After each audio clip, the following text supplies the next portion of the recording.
दोस्तों, आज मैं आपके लिए लेकर आया हूं एक ऐसी कहानी जिसे सुनकर आपके रोंगटे खड़े हो जाएंगे। यह कहानी है एक निडर आईपीएस अफसर निशा चौधरी की।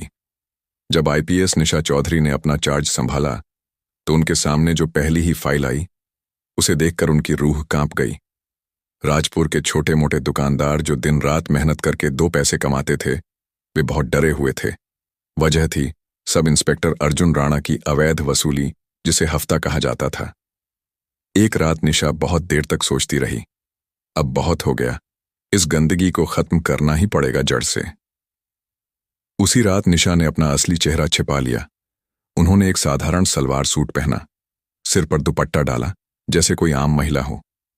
कोई सोच भी नहीं सकता था कि यह महिला वही निशा है जो शहर की सबसे पावरफुल आईपीएस अफसर हैं।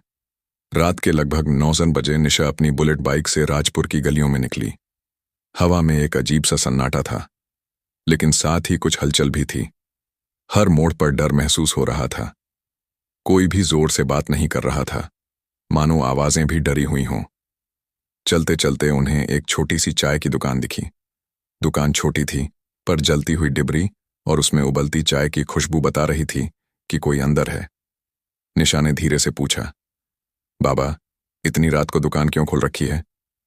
बूढ़ा चाय वाला पहले तो चौंक गया, फिर धीरे से फुसफुसाते हुए बोला, बेटी, हफ्ता देने का समय हो गया है। निशा ने पूछा, कौन हफ्ता? बूढ़ा फिर से इधर उधर देखकर बोला, अर्जुन राणा हर दुकान से 5,000 की वसूली करता है और जो ना दे उसकी दुकान तोड़ दी जाती है। यह सुनते ही निशा का खून खौल उठा, लेकिन उन्होंने खुद को संभाला, चेहरा शांत रखा। पर अंदर लावा फूट रहा था। वह भी कुछ सोच ही रही थी कि एक तेज हेडलाइट की रोशनी से पूरी गली चमक उठी। एक पुलिस की जीप अंदर घुसी। गाड़ी से सब इंस्पेक्टर अर्जुन उतरा। वह लंबा चौड़ा था। उसकी आंखों में गंदा सा घमंड था और होठों पर एक ऐसी मुस्कान थी जो जहर से भी ज्यादा जहरीली लगे। उसके पीछे 4 सिपाही थे। सबके हाथ में लाठी और बंदूकें थीं। गली में खामोशी छा गई थी। दुकानदार एक एक करके उसकी जीप के पास जा रहे थे और लिफाफा पकड़ा रहे थे। सबके चेहरों पर डर साफ दिख रहा था। तभी एक युवक, शायद 25 साल का, उसने लिफाफा देने से मना कर दिया। अर्जुन ने उसकी तरफ देखा और अपनी वही जहरीली मुस्कान फेंकी। निशा दूर खड़ी सब देख रही थी और समझ गई कि आज की रात कुछ बहुत भयानक होने वाला है। उन्होंने चुपचाप अपने मोबाइल से रिकॉर्डिंग चालू कर दी। वह युवक था मोहन, जिसकी एक छोटी सी कपड़ों की दुकान थी। उसकी मां बीमार थी और वह दवाई के लिए पैसे जोड़ रहा था, इसलिए वह अर्जुन को पैसे नहीं देना चाहता था। मोहन ने कहा, इंस्पेक्टर साहब, मेरी मां मर रही है, मेरे पास देने को कुछ नहीं। अर्जुन ने हंसते हुए कहा, तेरी मां मरे या तू, मुझे मेरे पैसे चाहिए। फिर उसने सिपाहियों को इशारा किया। 2 सिपाहियों ने मोहन को पकड़ा, उसकी दुकान गिराकर तोड़ डाली। मोहन चीखता रहा, नहीं, मेरी दुकान मत तोड़ो।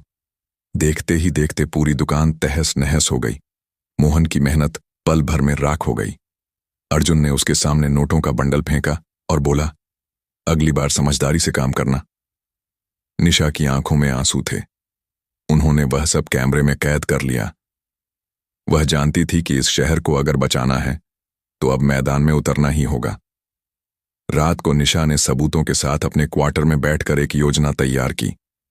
उन्हें पता था कि अर्जुन अकेला नहीं है, उसके पीछे बड़े लोग हैं, शायद राजनेता या बड़े पुलिस अफसर। उन्हें और सबूत चाहिए थे। उन्होंने अपने भरोसेमंद असिस्टेंट राजेश को बुलाया, जो तेज तर्रार, बहादुर और निशा के लिए कुछ भी करने को तैयार था। निशा ने कहा, राजेश, मुझे अर्जुन की हर हरकत पर नजर चाहिए। राजेश बोला, मैडम, यह खतरनाक है, अगर उसे भनक लग गई तो मेरी लाश भी नहीं मिलेगी। निशा ने उसका कंधा ठपठपाया, मुझे तुम पर भरोसा है। राजेश ने अपना मिशन शुरू किया। उधर निशा ने फिर से भेष बदला। इस बार वह फल बेचने वाली बनी। उन्होंने देखा कि अर्जुन की जीप एक होटल के पीछे रुकी। एक आदमी काले कोट में आया और अर्जुन को एक बैग थमाया। निशा ने उसकी फोटो खींची। शक गहराता जा रहा था। क्या यही मास्टरमाइंड था? इसी बीच राजेश को पता चला कि अर्जुन हर हफ्ते एक सुनसान गोदाम में जाता है। राजेश वहां गया और छिपकर देखा। वहां नोटों के ढेर थे, हथियार और हिसाब किताब करने वाले लोग भी थे। उसने वीडियो रिकॉर्ड किया, लेकिन तभी एक सिपाही ने उसे देख लिया। राजेश भागा। पुलिस सिपाही उसका पीछा करने लगे। वह एक गली में फंस गया और सिपाही उसे पकड़कर बेरहमी से मारने लगे। लहूलुहान हालत में उसने निश